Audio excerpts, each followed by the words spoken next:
ते माझ्यावर गुंड गुंड म्हणून तर आता पाहत अख्ख्या महाराष्ट्रात मला गुंड केलाय. जर मी गुंड असतो तर यांची जीभ नसती का स्टेजवर जाऊन काढली. एकमेव कधी आहे कधी बारामतीची पायरी शिवला नाही. जर मी बारामतीच्या पुढे झुकलो असतो ना तर माझं आमदारकी सोपी झाली असती, माझी आमदारकी सोपी झाली असती, पण ते आपल्या शेतात पाणी आलं नसतं. या पश्चिम महाराष्ट्रातला एकमेव फकड्या आहे कधी पवारांच्या पुढे झुकणार नाही आणि कधी झुकणार नाही. माझं राजकारण संपलं तरी चालेल. आता कार्यक्रम केल्याशिवाय सुट्टी नाही. आता मी निर्णय घेतला आहे, आता मी निर्णय घेतला आहे, आता कार्यक्रम केल्याशिवाय सुट्टी नाही. काय झालं असं बघतं, हे जीवन राहिलं की पुन्हा फणी काढते, पुन्हा फणी काढते. म्हणजे काय कोणाचा खून नाही करणार मी. म्हणजे जीवन जीवन म्हणणार तुम्ही म्हणणार खून बी करतो, पण त्याला पुन्हा त्रास द्यायचा मापाचा ठेवायचा नाही एवढं पक्क. मी सांगितलं अनेकदा आणि बऱ्याचदा डॉक्टर साहेब होते, शेवटी काय असतं वेळ यायला लागते आणि वेळ आल्याशिवाय या सगळ्या गोष्टी घडत नाहीत. म्हणून मी आपल्याला एवढंच सांगतो, अनेकदा मी म्हणतो बाबा आपण कोणाच्या नादी लागत नाही. काय मी म्हणतो की आपण कोणाच्या नादी लागायचं नाही, लागत कधी नाही. माझ्या विरोधकांनी सांगू दे की जयकुमार गोरेंकरला कधी त्रास दिलाय, सांगू दे कोणी, अगदी कुणीही सांगू दे की त्याला मी त्याचं नुकसान केलंय. ते माझ्यावर गुंड गुंड म्हणून तर आता पाहत अख्ख्या महाराष्ट्रात मला गुंड केलाय, अख्ख्या महाराष्ट्रात गुंड केला. आणि हे असली घाण भाषा वापरून माझ्यावर बोलतात. जर मी गुंड असतो तर यांची जीभ नसती का स्टेजवर जाऊन काढली. एवढं घाण बोलतात, गुंड गुंड गुंड गुंड सांगतात, एवढं बेकार बोलतात. मला नाही वाटत, तरी मला एवढं सहन केलं तरी मलाच म्हणतात आणि मी गुंड आहे. पण माहिती नाही काय. पण माझं एवढंच म्हणणं आहे की परिस्थिती शेवटी कुणी एक विचार करायचा असतो की मांजर सुद्धा माहिती आहे तुम्हाला, मांजर आहे ना घरात तुमच्या, दार लावून एकदा मांजराला मारून बघा कसं होते. एकदा दार बंद करा आणि मांजराला बाहेर जायला जागा ठेवू नका आणि मांजराच्या मागे लागा, बघा काय होते. काय होतं, येतं ना, इथे येते, इथं कुठे येते, खाली बिली चावत नाही, इथे येते. म्हणून मी सांगितलं अशी वेळ येऊ नका की इथं याची. आता आली म्हणून बाकी सगळं जाऊ द्या, पण मी आज या कार्यक्रमाच्या निमित्तानं आपल्याला एवढंच सांगेन, विकासाच्या बाबतीत, कामाच्या बाबतीत डॉक्टर साहेब मी शब्द दिलाय.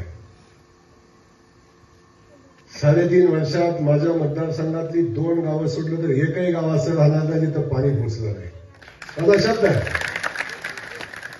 त्या शब्दातनं कधी जयकुमार गोरे मागे गेला नाही.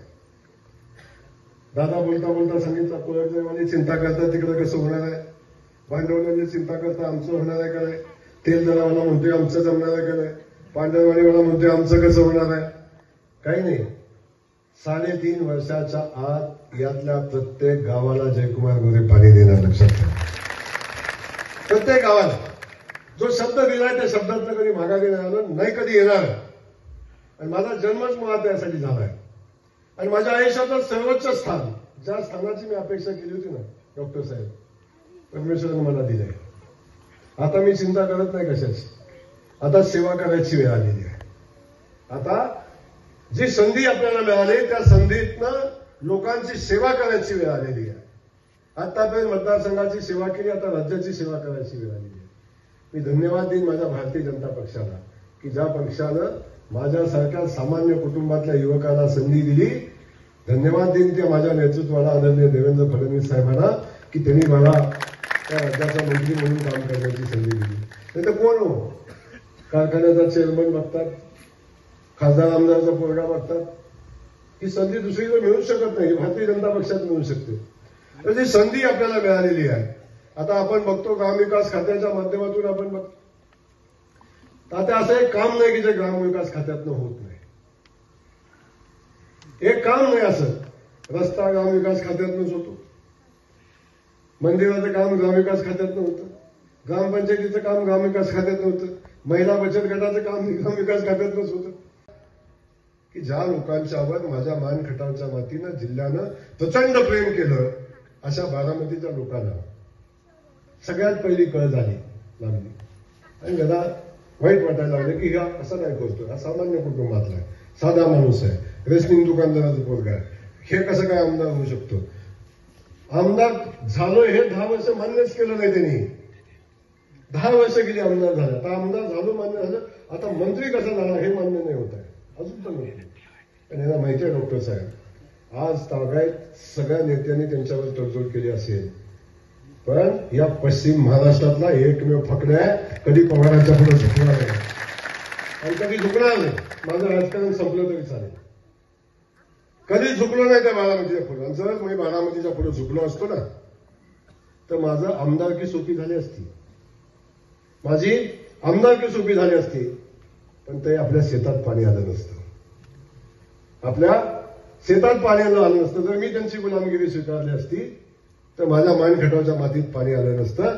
माझ्या भागात आज जी विकासाची गंगा वाहते ती कधी वाहिली नसती, कारण बारामतीच्या दारात जाऊन बसल्याशिवाय माझ्या हातात काय राहिलं नसतं. हा एकमेव गडी आहे कधी बारामतीची पायरी शिवला नाही. दुःख याचं आहे डॉक्टर साहेब, दुःख बाकी काही नाही आहे, दुःख या गोष्टीचं आहे. माझा विरोध त्यांना नाहीच आहे आणि बारामतीला तर बिलकुल नाही, पवारांनाही नाही. माझा विरोध आहे ज्यांनी या माझ्या मातीला पाण्यापासून वंचित ठेवलं ना, ज्यांनी माझ्या मायमाऊलींचा आजपर्यंत पाण्यासाठी तडफडायला लावलं, माझ्या शेतकरी बांधवांना तडफडायला लावलं, माझा विरोध त्यांना आहे. ज्यांनी माझ्या मातीत पाणी यायला विरोध केला त्यांना माझा विरोध आहे. माझी दुश्मनी कुणाशी आहे? ज्यांनी या मातीला पाण्यापासून विकासापासून वंचित ठेवलं त्यांच्याशी आहे. माझी व्यक्तिगत दुश्मनी कुणाशी नाही. काय माझं काय त्यांची मुलगी मी पळवून आणली का माझी त्यांनी नेली, काय संबंध आहे माझा त्यांचा? काही संबंध नाही. माझी लढाई ही माझ्या मातीच्या स्वाभिमानाची आहे. आज माझी इथं बहीण अभिमानानं पाण्याकडे बघते आणि सांगते हे पाणी आमचं आहे, आमच्या शेतामध्ये आहे. आता जाण का कुठं टँकर आणायला, टँकर येईल का दारात? आता येईल टँकर दारात.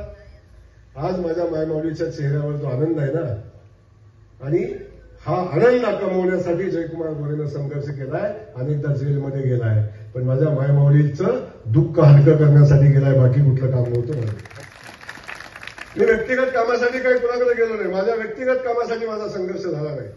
माझा संघर्ष झाला तो आमच्या या मानखटावच्या मातीचा सन्मानाचा संघर्ष झाला. माझ्या जिल्ह्याच्या दुष्काळी भागाचा संघर्ष, दुष्काळी भागासाठी माझा संघर्ष झाला. त्यामुळे हा संघर्ष आपण सगळ्यांनी उभा केलाय आणि हा उभा करत असताना तुमच्या सगळ्यांचे आशीर्वाद आहे. हा जयकुमार गोरे मंत्री झाला, आमदार झाला तर तुमच्यासाठी नाही आहे, तुमच्यासाठी तुमचा भाऊच आहे.